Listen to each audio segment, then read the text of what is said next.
noticed how some people seem to be curious about you, and there might seem to be some mutual interest in getting to know the other person?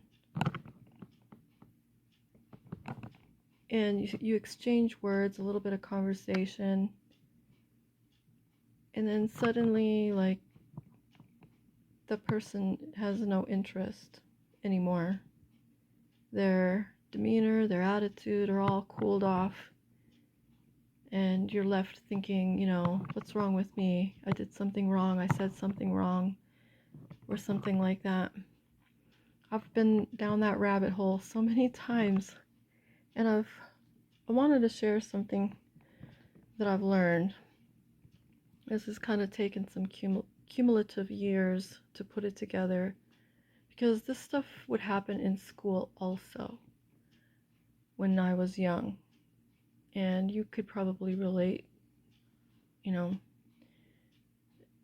If you're a person who's ever experienced this, then you can relate.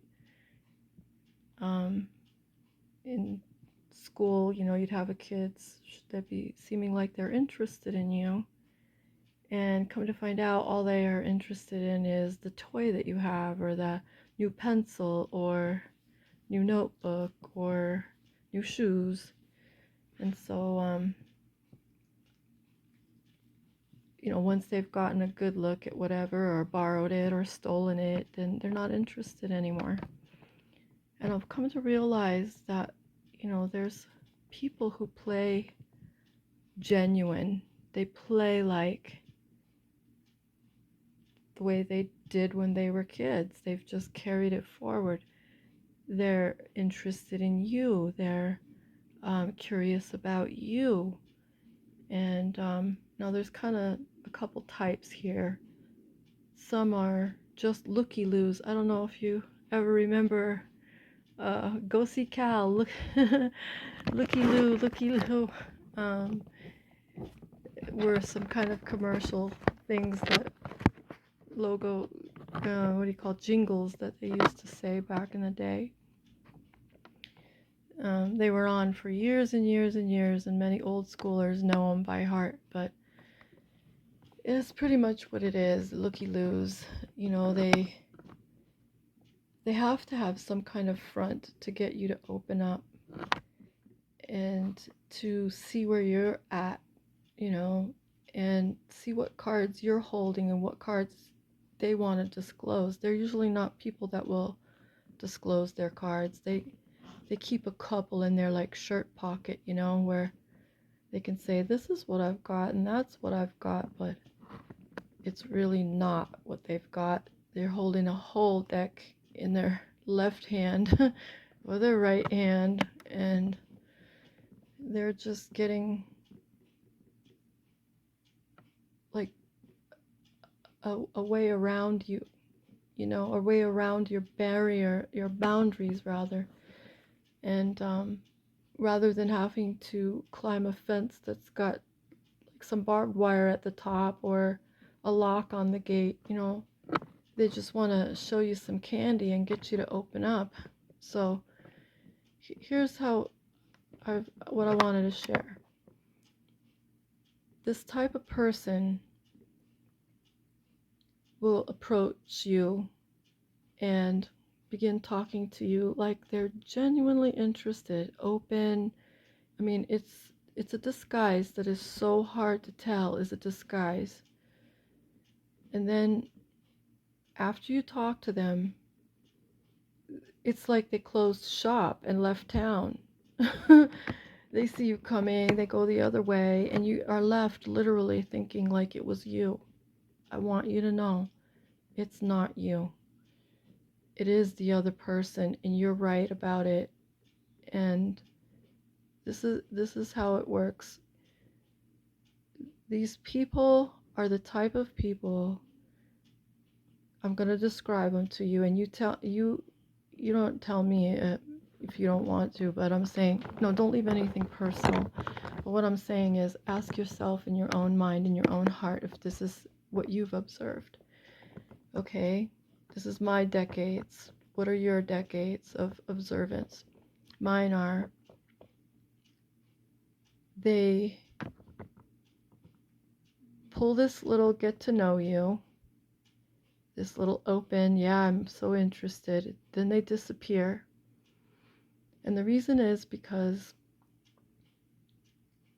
these type of people, they have friends already. They have one or two or three or four or 10, usually just a couple, really long-term friends. And the type of person that they choose, they're not long-term friends because these people that they've chosen to be long-term with have integrity or accountability or any type of valuable virtues like that. Nonetheless, they will always stick together. When one has a trouble, they can call the other one. They'll listen. They'll be there. I've known people in the past that have been like really not nice people, and they don't have much in common, but they stay friends for a really, really long time. And it's because, something happens, my car is stolen, they've got somebody who, if they call, they'll listen. They've got somebody who, they can ask a favor for. But the thing is they always have to be willing to give the favor back. And that's the thing. If you've ever noticed the type of person, now I'm not going to say this about all of the people, but when say like a certain type of person asks for a cigarette, and back in the time, you say, no, I'm out. Maybe you don't want to share, you don't have enough, whatever your reason was, and they don't believe you and they're mad at you. They act like they're nice, but they're not. You can see their behavior changes, their tone of voice changes, their glances, their eyes look different, and they're not happy with you. Then they'll go behind your back and tell people, that they did you lots of favors and you didn't do them one back. And that kind of affects that group of people that are like that, where when you need something, they're all holding the grudge now. Not just you, not just for that one person, but now the group is. And this is the back scene on this person who approaches you and acts like they're going to be, interested in getting to know you in this, and then suddenly disappears. So the thing is they keep it good with those kind of friends, with that group. They keep it good. They always come through. If they don't have that cigarette, okay, then they're gonna have that cup of sugar. Like we used to say back in the day, it was like not wrong to ask a neighbor for a cup of sugar. But the thing is they always have to pay something. They always have to pay something. So if they don't have this, they'll give you that. If they don't have and they know they're all good for it. They all know that they're the group that does this, and they're all good for it. They're not all that great of characters, but they've got that kind of loyalty thing going. Okay, so when this person's coming up to you and looking at you like this, and then they see you're like a person who doesn't have that group thing going on with anybody, they can identify you. They see that you have substance, you have integrity, you are accountable, you are honest, you are trustworthy, but you got too many things. They're not looking for all of that. You got a lot of good points, and they're not looking for all of those good points because some of those good points work against what they're trying to achieve. Now, while they are keeping these friends, these long-term friends, new people that they are interested in, that have something about them, like the ability to come, what do you say, scratch my back and I'll scratch yours, kind of a deal. That's the clique, that's the friends group that they are. So you don't have to have integrity to get into that club. You don't have to be honest. You don't have, and that's how they are. But when they find out you're honest, well, that's not going to work. And they find out you're accountable, well, that's not going to work because they're not accountable. They don't want to be held accountable. So some of your good points are not what they're looking for. What they are looking for is you're going to scratch their back if they scratch yours. Or, yeah, basically that's what it boils down to. And they'll use any mirage, any facade to make you believe that they're coming from the same place you are. And when they shop you, they're basically shopping you to see, are you the product that they're looking for? And then if you're not, they're going to dump you, drop you, and they aren't going to tell you why. They're just going to keep leaving you. And I find that amongst one person, their friends, that I don't realize they're all friends, they're like that too. It's a group. It's a group, and you don't realize it. Okay, so it's not you. And then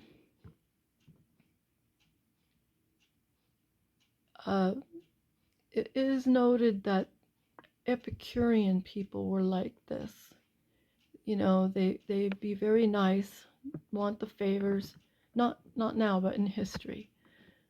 Then when you don't produce, they would be cutthroat, backstabbers, slanderers, and not all people that do this shopping, human shopping, are go that low. Some of them don't go that low, but they just won't let you in, right? Because and you don't want to go in. You're glad that you got to be glad they don't pick you. They don't, because they just be spinning a web, and you don't want to be caught up in their webs. Their webs, little connections to friends. Lots of them are on social medias, and they're talking to each other, and you just don't know how tight or how loose they are with one another. All they need is for someone to scratch their back if they scratch theirs. So when they have this like a way of identifying, and if you don't match up with that, they're really strict. And that's why like people like us don't get picked, is you gotta have less integrity, less of these good qualities, and just have some useful ones. So you have to be user friendly. Okay? And that's what the group is about, user friendly. If everybody be user friendly, you can get into the group. And it's basically about using each other, and not about, and they like to brag, oh, I've known this person for a long time, oh, this many years, 40 years, whatever. They've known my family, my spouses. Yeah, they do. But do they give a crap? No. Sorry for the language, but no, they don't. And all they care about is that the usury is still available. And you could chalk it up a little bit, say, well, that's how friendships are, they really work by networking and all these things. But this is not the same. This is not the same. These people just have they like to sound meaningful, but they never really get down into the meaningful. They, you can see that their behaviors, there's lots of things that they will just be halfway about and not really give a full darn about, like when, especially in things that involve integrity, accountability, things like that. And they be very opinionated, very willing to, yeah, it's just so, it's a lot of things, but you'll notice them. You'll notice them too. I don't have to even say them because you'll notice them.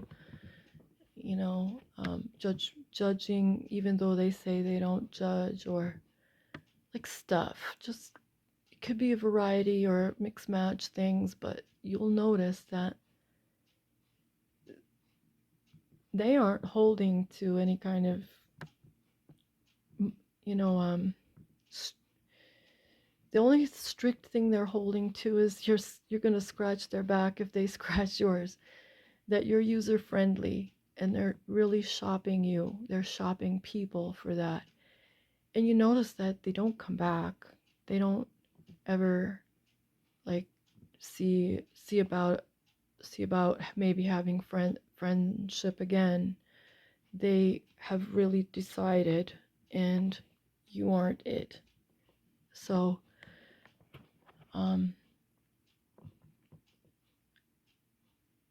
so there's kind of there's that two type. Some are like more on the integrable end, and others are more on the immoral end. Like they're just, but they both have this similar shopping style, and they basically shop people.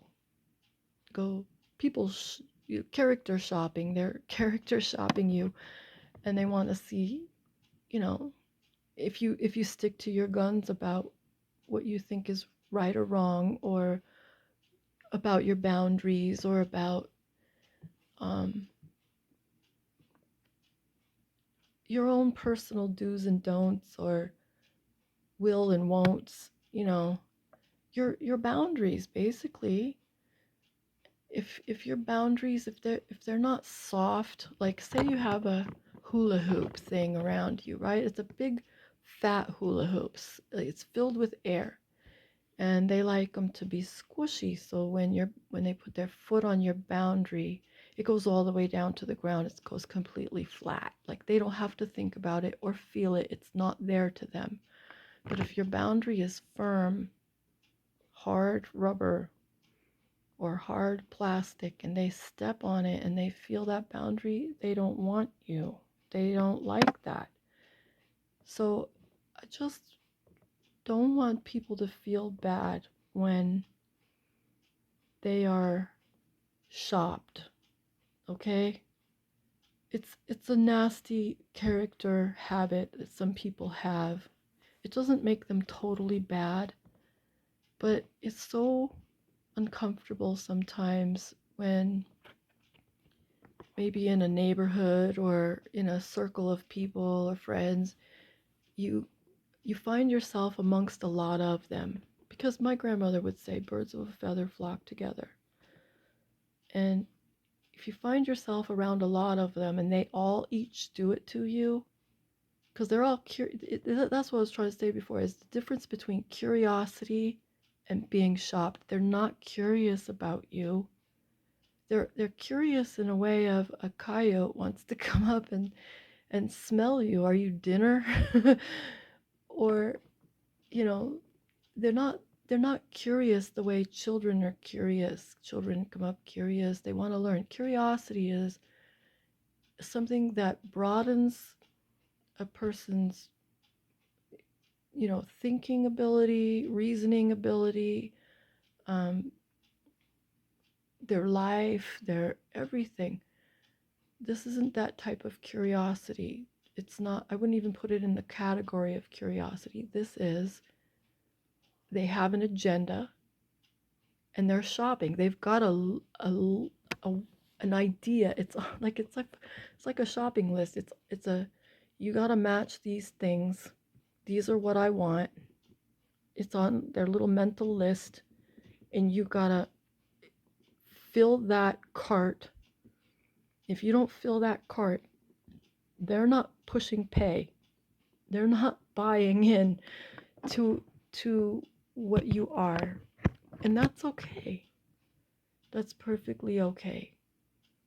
Because you could put your boundary up a little bit higher so you don't get shopped. Sometimes they're looking for those type of people with a lower boundary. Some of them are just user friendly to the extent that they like you've heard of pocket pets or disposable pets. People get a chihuahua, and once it needs to be neutered or spayed, like it's out in the street for the coyotes and the raccoons to eat. you know um you don't want to become a disposable friend. You're not really a friend to them.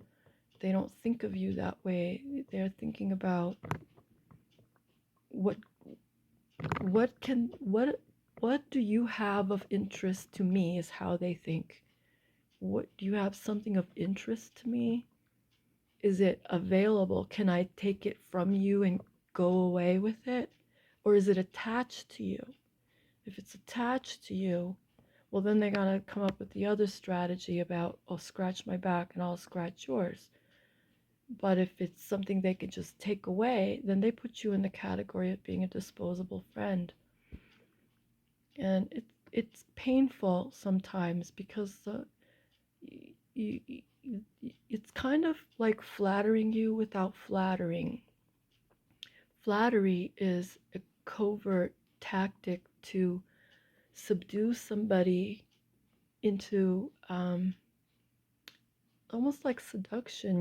It's they to get them in a position where they are user friendly to you because you made them feel good, and the person doing it feels like, okay, I paid you with made you feel good, now you pay me with what I want. And that's wrong. And they think it's completely right and completely fair, and you deserve it. If you don't know better, too bad. But like, these people, I lost my train of thought for a second here, but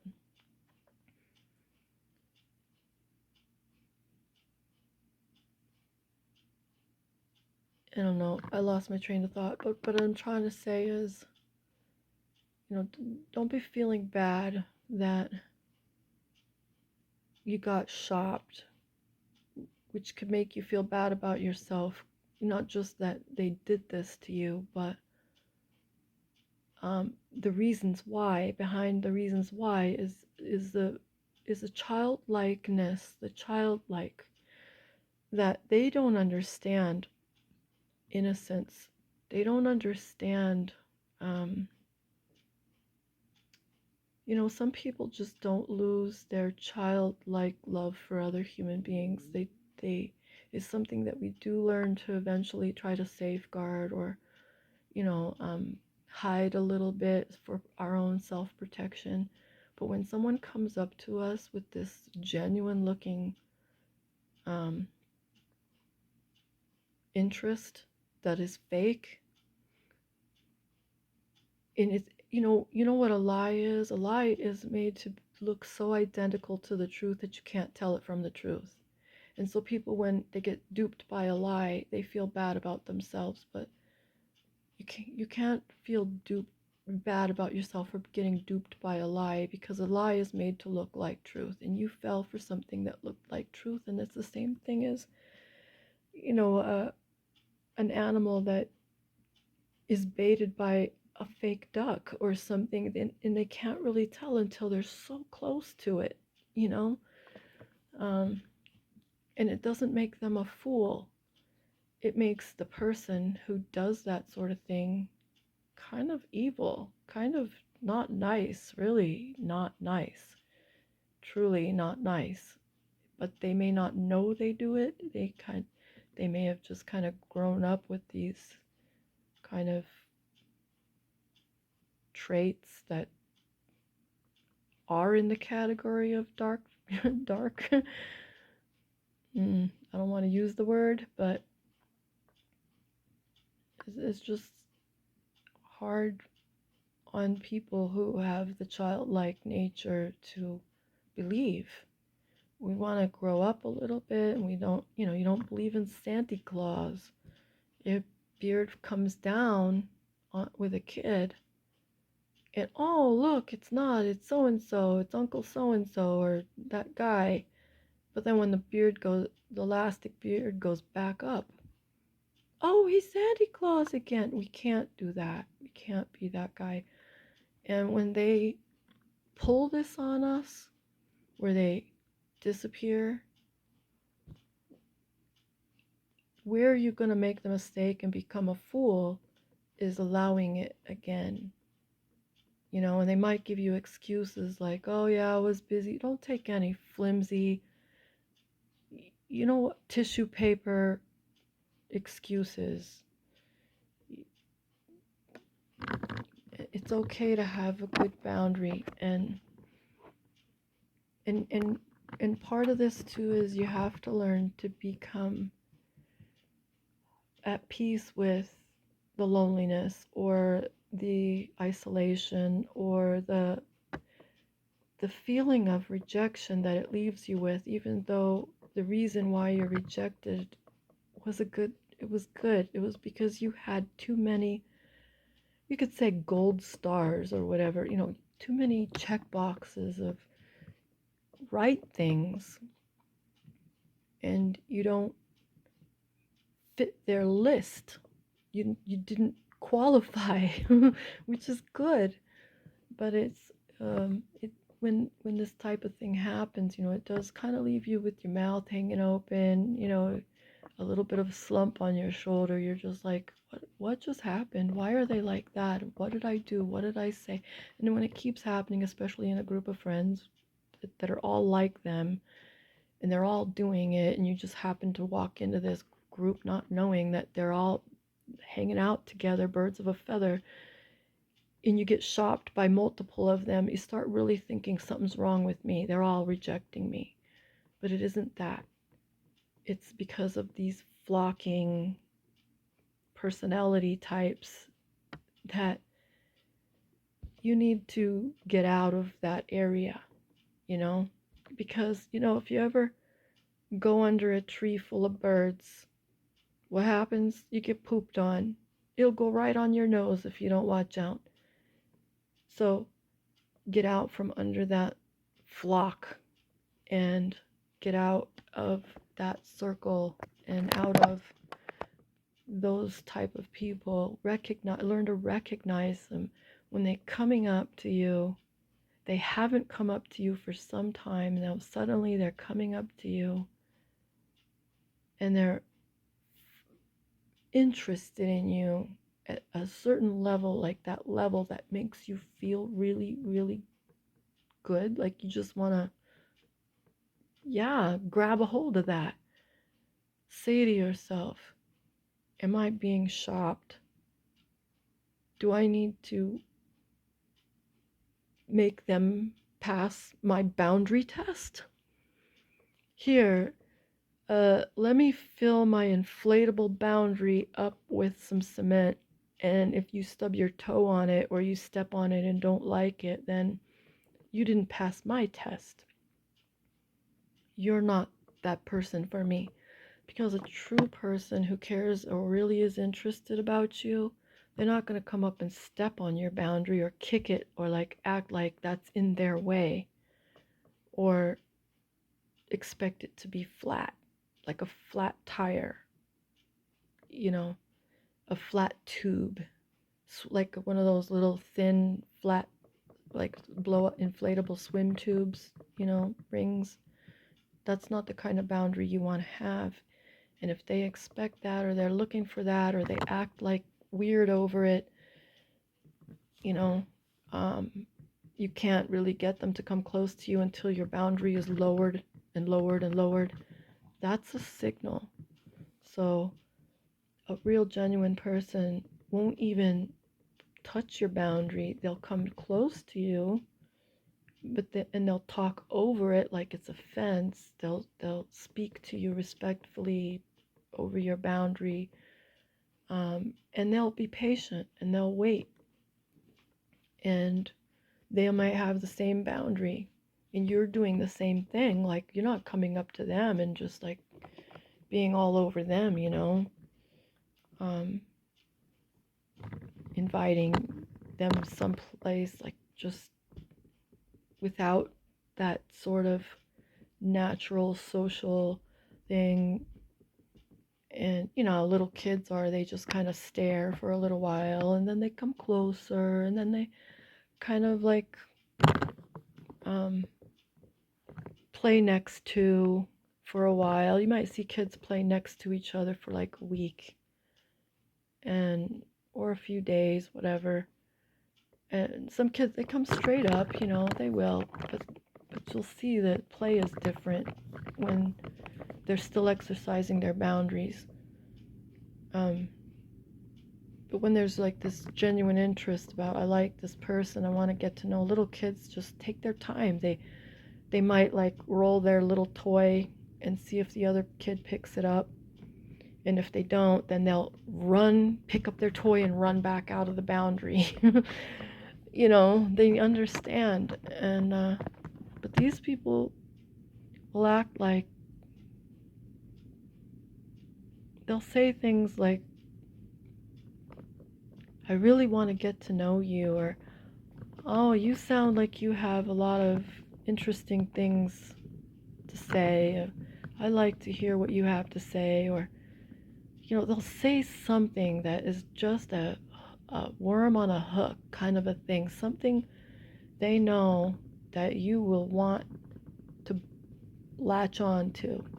And that's right there. When they offer that thing, whatever it is, you got to ask yourself, is their foot over my boundary a little bit right now? Are they stepping on is my boundary a little bit like deflated? Is it not hard in that spot where I maybe missed? Why are they doing this now? Am I being shopped? And just give that some thought right there. It takes time. It'll take time to get familiar with the tactic when you've always been looking at it a certain way and then ending up feeling bad. But now you don't want to feel bad, so you're going to look at it with a little more suspicion, a little more caution, and a little more prerequisite. Get your toe off my boundary. And if they can't handle stuff, then they're shopping you. If they, in the first place, they're not going to be stepping on your boundaries if they have the same qualities that you're offering: integrity, accountability, truthfulness, honesty, the openness, open with a key, open with a permission, not just laying open like some woman with her blouse unbuttoned. We're talking about, I've got a treasure box and I'm willing to share and tell, but first let me see how you observe my boundary, because the thing is it is a little bit of impatience on our part. We might feel isolated, lonely, or just not at peace with our aloneness, and we could work on that a little more. That'll be to our advantage. But you have to kind of get over that, get comfortable with that, and then you'll be able to see these tactics better. We won't be so starving or feel so. I read an article yesterday that said evaluate, it was basically talking about evaluating our feelings of loneliness. Yeah, we might be alone. Yeah, we might be isolated. But does that in itself make our being alone painful? Is that validate like us feeling painful? Can we be at peace with our aloneness and not and be okay with it and not feel like it causes us emptiness, sadness, whatever? We may enjoy people's company, but does that actually, not having it, actually make us lonely?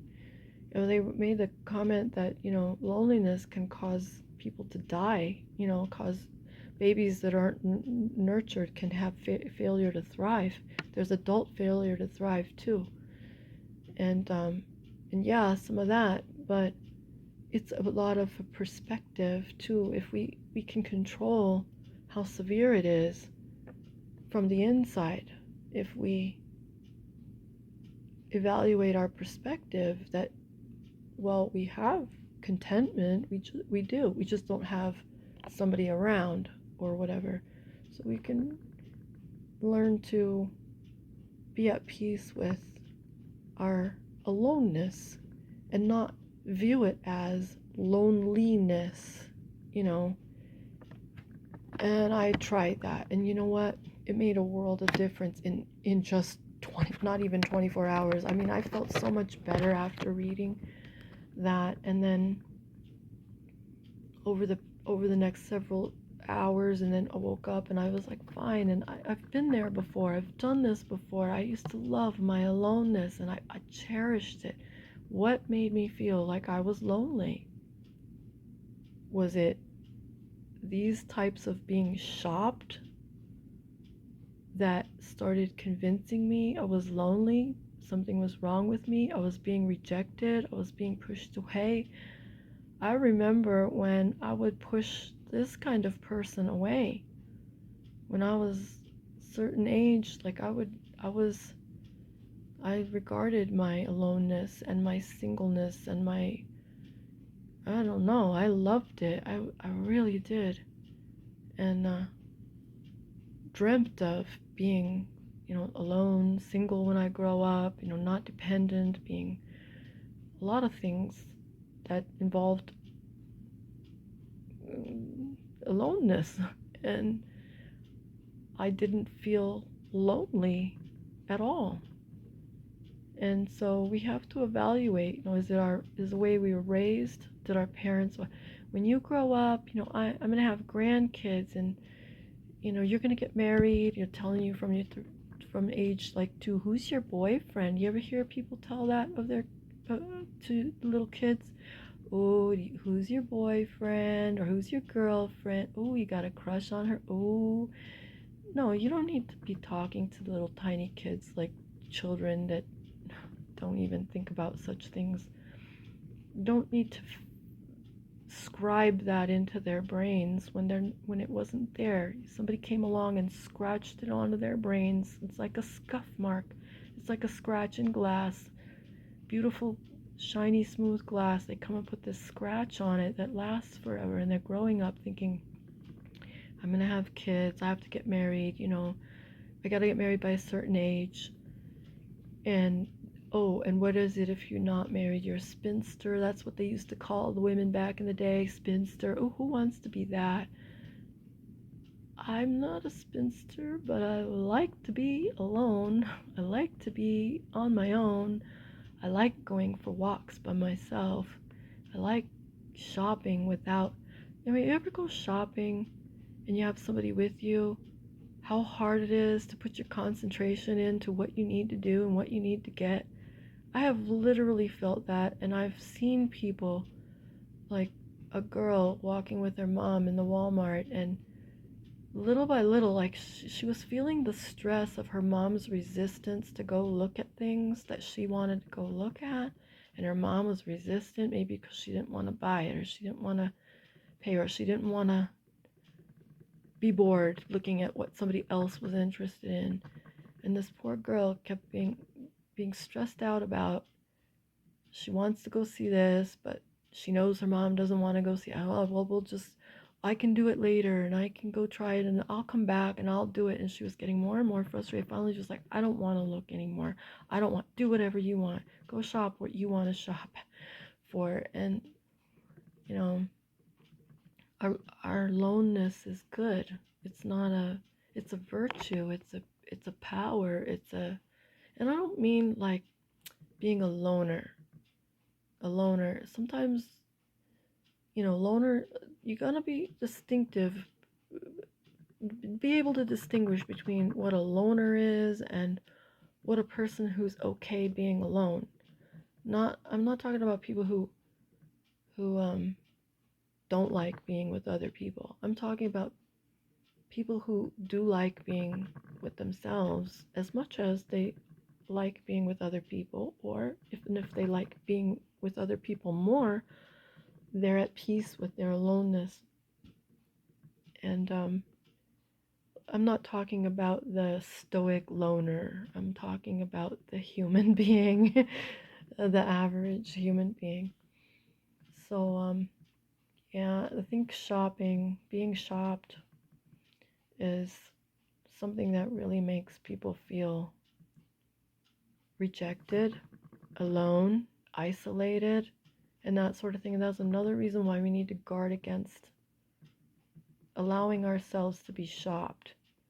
Every time they get close enough to shop us, we need to be looking down at their foot. Where's your foot? It's over my boundary. Wait a minute, back up. Oh yeah, I'm the really nice type of person that you like to get to know and might want to have me over all of a sudden. Well, where have you been when getting familiar with each other? Where were you then? You all of a sudden you want to be familiar with me, but wait a minute. That's like skipping the courtship. It's sort of a narcissistic thing to do.